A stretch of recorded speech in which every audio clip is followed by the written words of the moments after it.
Scan this. Sovi is here. Let's level up. Finding the error in this Java method is actually super fast if you look closely at the logic. Let's break down these conditions right now.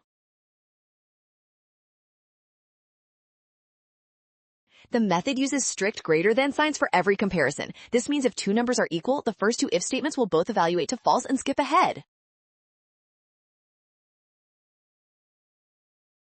Imagine if A and B are both 5 and C is only 2. Since 5 is not strictly greater than 5, the code fails the first two checks entirely and moves.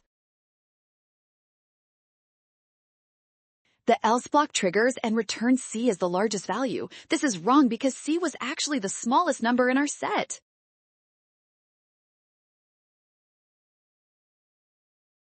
Well done! Scan the code to learn with Sophie. Watch signs and avoid rushing. Trust given values and check steps for option C.